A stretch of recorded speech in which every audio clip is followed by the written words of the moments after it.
We are now going to explore the fundamental theorem of calculus, which is super important, and I alluded to it in the last lesson, but today we actually get into it. So, if f is continuous on AB, and this is really important, you can only do this when we have a continuous function on a closed interval, and big F is an antiderivative of f on AB. Notice it doesn't say which of the possible antiderivatives, just an. Then our area, and when I say area, I mean the area between the curve and the x-axis as we've previously defined, where area above the x-axis is positive and area below the x-axis is negative. So the area is equal to the integral from a to b f of x dx, which equals big F, the antiderivative at b, minus the antiderivative at a. So this is the big linking theorem we've been looking for that connects our area notion of derivatives to our antiderivative notion of, our area notion of integrals to our antiderivative notion of integrals. So we call this a definite integral because it has a definite value and is equal to the area under a curve. So we also write this f of b minus a as big F of x evaluated from a to b, or big F of x evaluated at x equals a to x equals b. And this distinction will become a little bit more clear in a couple of lessons when we look at U substitution. Okay, note, we don't need to use the constant that we used for indefinite integrals, the constant c, because they cancel out. So it said an antiderivative. So you have to pick one particular antiderivative with one value of c, but no matter what the c you pick, it's going to cancel out. So you would have f of big F at b plus c minus big F at a plus c. And when you subtract, the plus c minus c would cancel out no matter what c was. Okay, let's look at how this taking of definite integrals or evaluating definite integrals works. Okay. So first example, we're going to take the definite integral between -2 and +2 of x squared dx. Okay, so first thing we do is we find the antiderivative, so we up the power by 1, we get x cubed, and we divide by our new power. So it's x cubed over 3, and we're going to be evaluating it from -2 to 2. We don't have to write the plus c because we're going to be evaluating it. So this is going to be equal to 2 cubed over 3 minus -2 cubed over 3, which is 8/3 minus -8/3, which is 16/3. So the area under the curve x squared from -2 to 2 is 16/3. Pretty cool. Okay, and that was a lot easier than doing this using a Riemann sum, if you will recall. So the integral from 4 to 9 of x to the 4th root x dx. Uh-oh, we have a product. So one of the issues is that we don't yet have a way. So we're okay with reversing the power rule. We're okay with taking the derivative, the integral, the antiderivative of cosine because we know that the derivative of sine is cosine. So we can go backwards from cosine to sine. But we're maybe not so comfortable with taking the integral of a product because how do you a product, the answer to a product rule question is not another product, it's a sum of two products. And that's something that you'll address in second semester calculus when you do integration by parts. So generally, if you see a product, we're going to try to see first thing if there's a way we can make this not be a product. And we actually can. So this is the same as the integral from 4 to 9 of x to the 9/2 dx. Okay. So we are going to now, we have a fractional exponent. So we're going to add 1 to the power and multiply by its reciprocal. So 9/2 plus 1 is 11/2. So we get x to the 11/2. And dividing by 11/2 is the same as multiplying by its reciprocal. So we get 2x to the 11/2. And it's going to be evaluated from 9 to 4.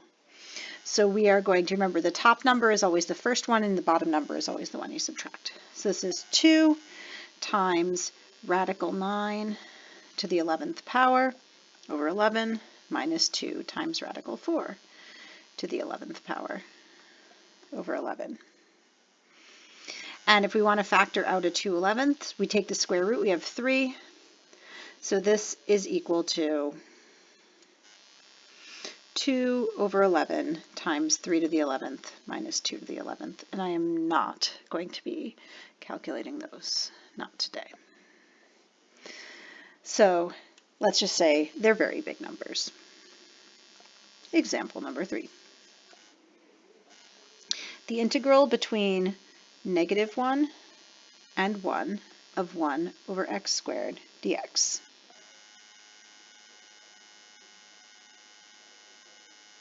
Okay, well, 1 over x squared looks kind of like this, right? Kind of like a hyperbola with both going in the same direction. So we're thinking about trying to calculate the area under here. So let's go ahead and carry out our process. We have to the -2, we go up by 1. So we have negative x to the -1. We're going to evaluate it from -1 to 1.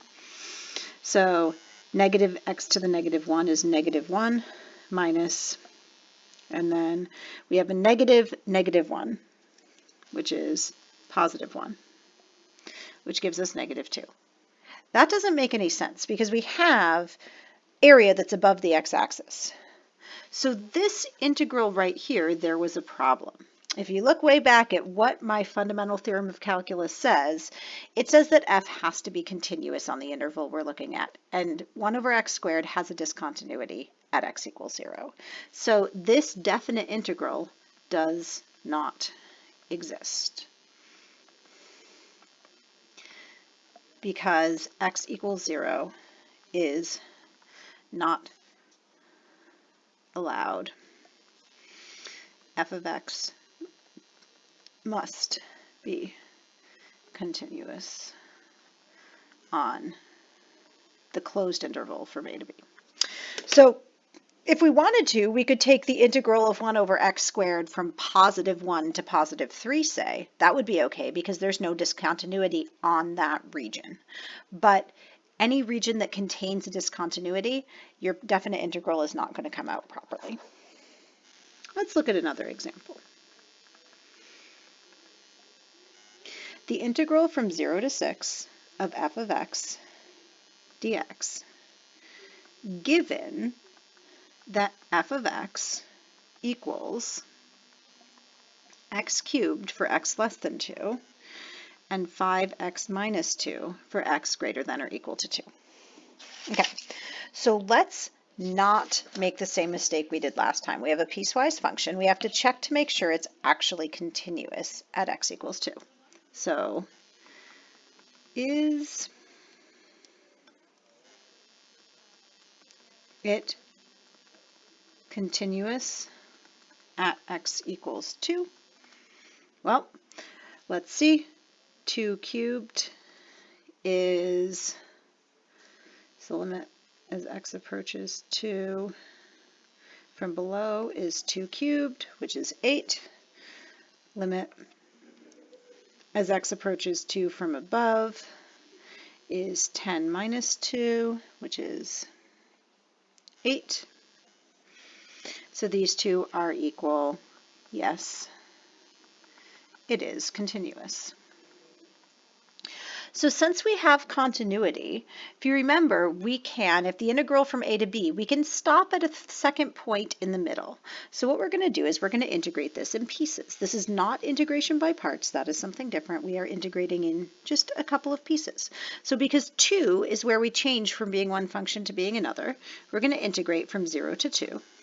And from 0 to 2, we have x cubed dx. And then we are going to integrate from 2 to 6, because from 2 to 6 we have 5x minus 2 dx. So that is using one of our properties of definite integrals that we looked at earlier. So this is x to the 4th divided by 4. We're going to evaluate that from 0 to 2, plus here we have to go up to 5x squared divided by 2 minus 2x. And that's going to be evaluated from 2 to 6. And we're just treating each of these as separate integrals. So now the plugging in part, which is where most people actually make their mistakes because there's a surprising number of fractions. So we have 2 to the 4th over 4 minus 0 over 4. That's our first piece. Plus, we're going to be doing this. Sorry, this should be, no, that's a plus. We're cool. Plus 5 times 6 squared over 2 minus 2 times 6. And we're going to be subtracting this same thing again, but with 2. So 5 times 2 squared over 2 minus 2 times 2. Okay, so we have to be subtracting that whole thing. We work all of these out. 16 divided by 4 is 4, plus 4 minus 0, we'll put that in, plus this one is 90, minus 12, minus 10, and then plus 4. And all said and done, that works out to 76.